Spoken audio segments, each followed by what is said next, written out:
Alam mo, may mga balita talaga na parang di ka panipaniwala, 'di ba? Yung tipong mapapakamot ka na lang sa ulo at matatanong mo, seryoso ba to? Totoo bang nangyari to? Well, yung kwentong pag-uusapan natin ngayon, tiyak na isa sa mga ganyan. Ayan! Eksakto yung mga salitang yan ang binitawan ni Congressman Kiko Barzaga. Nakakagulat ano? Lalo na kapag nalaman mo kung para saan yung paliwanag na yan. Kasi hindi yan simpleng tsikahan lang, yan ang opisyal niyang dahilan. Isipin nyo, naglalaro lang pala ng computer games buong gabi. Yan ang naging rason ng isang mambabatas kung bakit siya na-late sa sarili niyang ethics hearing. Uulitin ko ha, ethics hearing, yung mismong pagdinig tungkol sa asal at pag-uugali niya bilang isang opisyal ng gobyerno. Paano ba tayo umabot sa puntong to? Isang congressman, may ethics hearing, tapos ang dahilan ng pagiging late? Pagpupuyat sa paglalaro?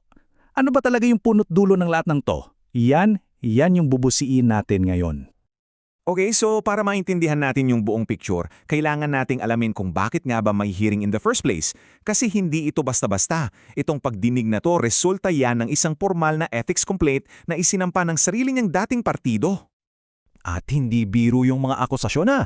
Ayon sa reklamo ng halos 30 mambabatas mula sa National Unity Party, nilabag daw ni Barzaga ang Code of Conduct. Kasama na dyan yung pagpopost daw ng mga hindi angkop na litrato sa social media tulad ng isang babaeng halos walang damit tapos mga litrato rin na may tambak-tambak na pera. Sinasami rin na ginagamit niya yung posisyon niya para siraan yung gobyerno. At ang pinakamatindi sa lahat, yung alegasyon na sinusubukan daw niyang patalsikin ang mismong House Speaker.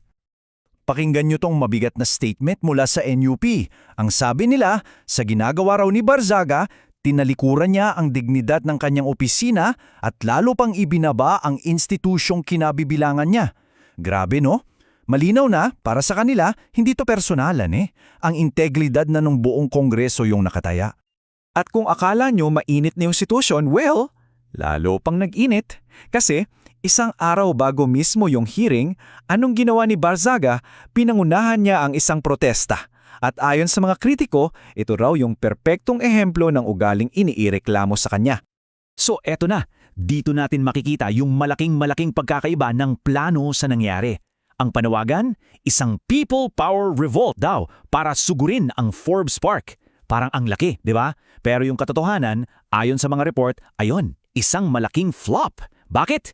Nagkamali sila ng gate? Sa Dasmariñas Village sila napunta. Yung inaasahan daw na libo-libo, naging mga 50 katao lang. At si Congressman, yung leader ng protesta, wala pang isang oras, umalis na, sakay ng kanyang chauffeured car. Tapos ito, 2,000. Ano tong 2,000 na to? Yan po yung bilang ng mga pulis na kinailangan immobilize para lang sa protestang yun. Isipin mo yun. Ganong kalaking resources ng bayan yung nagamit para sa tinawag ng isang kritiko na isang social media circus. Kaya naman yung susunod na bahagi ng kwento, dito na talaga natin makikita yung banggaan. Yung tila napaka-casual na attitude ni Barzaga laban sa bigat at formalidad na hinihingi ng kanyang posisyon. Ito yung mismong pananaw ni Barzaga. Nung tinanong siya tungkol sa posibleng parusa, ang sagot niya, handa ako sa lahat, mas mabuti na yan kesa mamatay. Parang ang gaan lang ng dating sa kabila ng lahat ng seryosong akusasyon sa kanya. At bilang kontrasalpukan, heto naman yung boses ng institusyon mula kay Deputy Speaker Ronaldo Puno. Diretsahan, walang paligoy-ligoy. Dapat siyang turuan ng leksyon ng Ethics Committee. Sobrang magkasalungat yung tono nila. At dito, lalong nagiging klaro yung banggaan. Ang interesting dito, pareho silang ayaw makipag-areglo.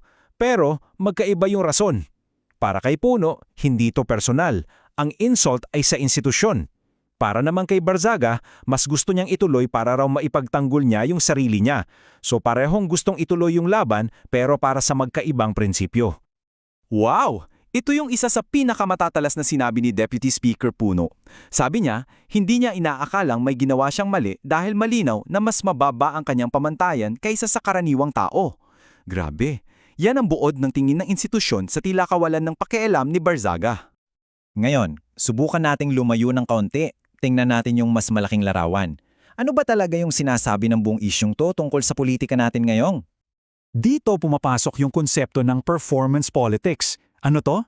Ito yung klase ng politika na mas nakatutok sa palabas, sa ingay, sa drama sa social media, imbes na doon sa tunay at may saysay na trabaho. At ayon sa mga kritiko, yung protestang nauwi sa wrong gate, yun yung perfect example niyan. Mas importante yung spectacle kesa sa substance. Isa pang label na ikinakabit sa kanya ng mga kritiko ay Nepo Baby. Ang argumento nila, dahil galing siya sa isang political dynasty, hindi lang daw posisyon ang namanan niya, kundi pati na rin yung pakilamdam na entitled siya o may pribileyo.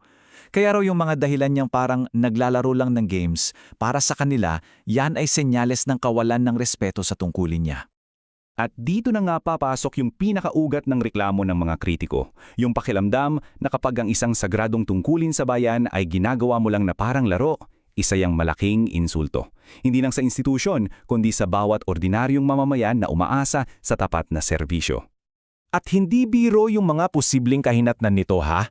Ang parusa pwedeng magmula sa simpleng reprimand hanggang sa suspensyon na walang sahod at yung pinakamabigat sa lahat, ang tuluyang pagpapatalsik sa kanya sa House of Representatives.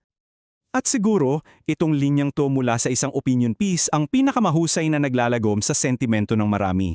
Ang mga revolusyong may halaga ay hindi mga midnight stunt na ginagawa sa maling gate. Kaya iiwan namin kayo sa tanong na to. Sa panahon ngayon na puro social media at mga palabas, paano ba natin masisiguro na ang serbisyong publiko ay mananatiling tungkol sa tungkulin at hindi lang nauuwi sa puro drama? Isang bagay na siguro dapat nating lahat pagnilayan.